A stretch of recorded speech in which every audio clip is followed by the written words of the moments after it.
नमस्ते मित्रों, colours of emotions के हमारे इस चैनल में आज आपका फिर से स्वागत है। और आज जिस विषय को हम आपके साथ में साझा करने जा रहे हैं उसके बारे में अच्छा है कि हम मिलकर इस विषय में सोचें और विचार करें कि जो विचार मेरा है, जो आकलन मेरा है, क्या उस आकलन से आप सहमत हैं? यदि आप मेरे आकलन से सहमत हैं या आपका मत इससे विपरीत है तो भी आप कमेंट बॉक्स के अंदर मुझे अपने विचार व्यक्त कर सकते हैं। और यदि आप मेरे मत से सहमत हैं तो भी आप कमेंट बॉक्स में अपने विचारों मेरे विचारों में अपनी सहमति सम्मिलित करके इसको आगे लोगों के लिए उपकारी और लाभकारी हो इसके अंदर सहायता कर सकते हैं। यहाँ विषय हम ले रहे हैं ईगो जिसे हम कहते हैं अभिमान, ईगो जिसे हम कहते हैं घमंड। और अक्सर जो व्यक्ति घमंडी होते हैं उनकी समाज के अंदर यही प्रतिष्ठा होती है कि लोग उन्हें पसंद नहीं करते हैं। हाँ, ये उनकी विवशता हो सकती है कि उनका पद इतना ऊंचा हो या वो इतने वैभवशाली हो या वो इतने संभ्रांत हो कि लोगों की मजबूरी हो कि उनसे वो अपना संपर्क रखें, उनसे मित्रता रखें। लेकिन अगर बात दिल की आती है तो ऐसे अभिमानी लोगों की लोग दिल से रिस्पेक्ट नहीं करते हैं और उन्हें उनके साथ निभाना उनकी विवशता के अतिरिक्त तो कुछ नहीं हो सकता है। अब यह बात आती है कि अभिमान जिसका हमने अभी चर्चा कर रहे हैं, जिसका हम नाम ले रहे हैं, जिस ईगो की हम बात कर रहे हैं, जिससे पूरा विश्व के अधिकतर, मुझे लगता है कि 90% लोग ईगो जैसी समस्या से ग्रस्त होंगे।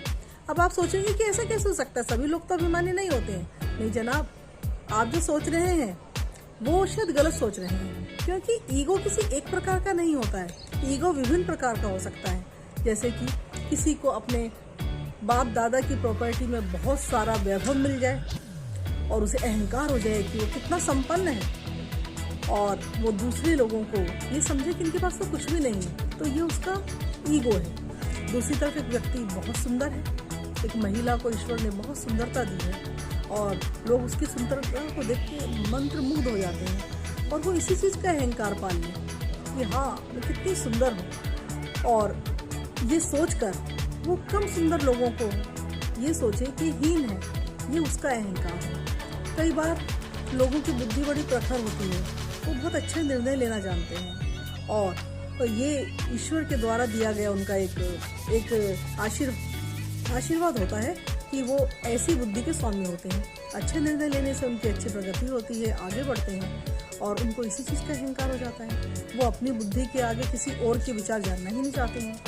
यही नहीं है, अगर आपके ऑफिस के अंदर कोई ऐसा अधिकारी है जो अपनी सब चीज़ों को बहुत सिस्टमेटिक ढंग से बढ़िया तरीके से करता है, अपने डिपार्टमेंट को नियंत्रण में रखता है, तो हो सकता है उसको उसी चीज़ का अभिमान है। इसलिए अभिमान के रूप अलग अलग हैं। अभिमान हो सकता है कोई चीज़ आपको अनुभव ना होती हो, लेकिन वो जिस व्यक्ति को साथ वो घटना घटती है या जो उस समस्या से जूझता है वही जान पाता है कि ये अभिमान किसमें कहाँ पर बैठा हुआ है। अगर हम आकलन करें तो अभिमान एक ऐसी बीमारी है जिससे हम सभी किसी न किसी अनुपात में ग्रस्त हैं, लेकिन हमें इसका पता ही नहीं है। दुर्भाग्य से ऐसे भी लोग होंगे जो अभिमानी बनना कभी नहीं चाहते, लेकिन उनकी परिस्थितियाँ, उनके पुरुषार्थ, उनकी मेहनत से प्राप्त होने वाली सफलता ने उन्हें अभिमान के इस घेरे में घेर रखा है, लेकिन उसको इसका पता ही नहीं है। इसलिए आइए आज का ये जो एपिसोड है जो हम आपके साथ साझा कर रहे हैं, जैसा कि हमारे चैनल का नाम ही है कलर्स ऑफ इमोशंस, ये भी एक इमोशन है, ये भी उसका एक रंग है कि जिसके अंदर हम ये जाने कि अभिमानी लोगों की पहचान कैसे की जाए। अब यहाँ पर बात आती है कि अगर वाकई में कोई अभिमानी है तो उसको हम कैसे आंकेंगे कि वो अभिमानी है।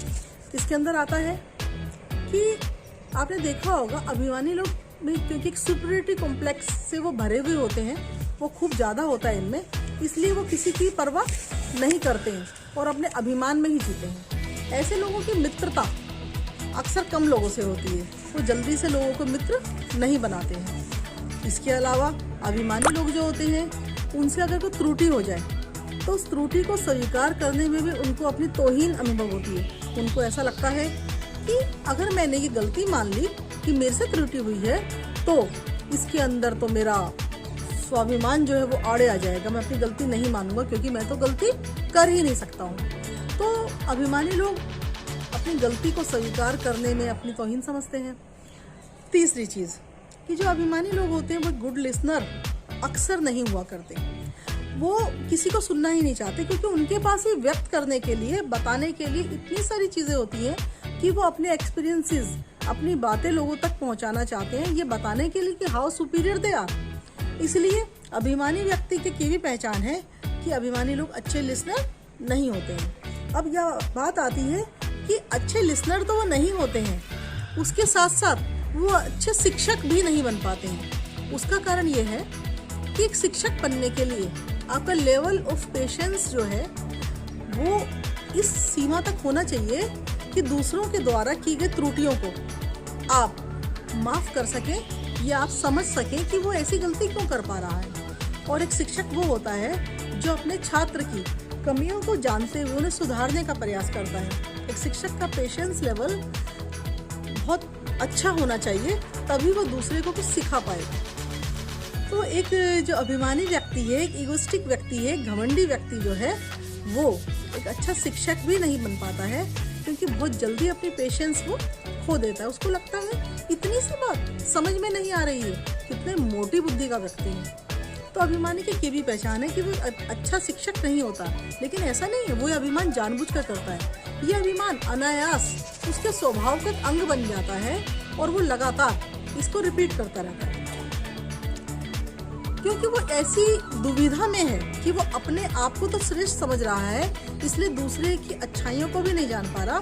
इसलिए उसका लेवल ऑफ जो सॉफ्टनेस है, नम्रता है, जो आवश्यक है एक व्यक्ति को एक बॉन्ड बनाने के लिए, वो उसकी काफ़ी कम होती है और वो नम्र नहीं रहता। छोटी छोटी बातों में से बहुत गुस्सा आता है। इसके अलावा जब उसका व्यवहार ऐसा रहता है तो उसके मित्र मंडल कम हो जाते हैं, लोग उससे मित्रता करना नहीं चाहते हैं, क्योंकि लोग डरते हैं कि अगर हम इससे मित्रता करेंगे तो ये कब हम पे हावी हो जाए और हम पे अपनी तानाशाही शुरू कर दे।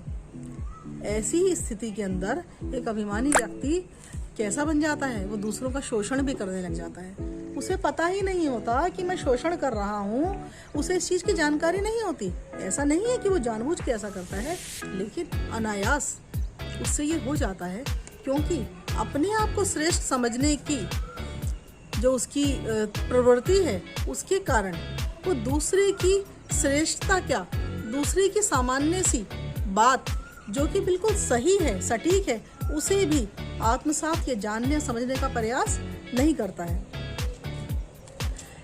अब इतनी सारी अनगिनत बातें हैं जिसके माध्यम से हम ये आंकलन कर सकते हैं, ये जान सकते हैं कि कौन व्यक्ति अभिमान, घमंड, ईगो का शिकार है। लेकिन क्या ये जानने के बाद में हमें कुछ लाभ होगा?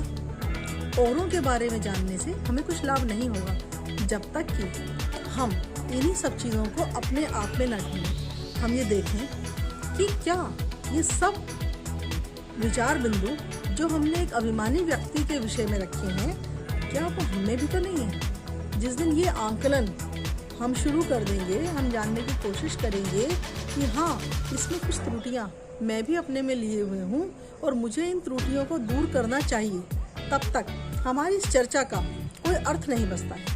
और कलर ऑफ इमोशंस के इस चैनल का लक्ष्य ही ये है कि हम औरों की बजाय पहले अपने आप का आंकलन करें, अपने आप को भीतर से देखें कि हम क्या हैं। क्योंकि जब व्यक्ति खुद को देखता है तो वो देख पाता है जो समाज, जो दुनिया आपको नहीं देख पाती। क्योंकि मेरे बारे में जो मुझे पता है उतना आपको भी नहीं पता होगा, उतना किसी को नहीं पता, मेरे साथ में रहने वाले मेरे परिवार के लोगों को भी नहीं पता। इसलिए हमें रोज, हर दिन अपने क्रियाकलापों से ये जानने का प्रयास करना चाहिए कि आज के इस दिन में ऐसे कौन कौन से क्षण आए जब मैंने ऐसे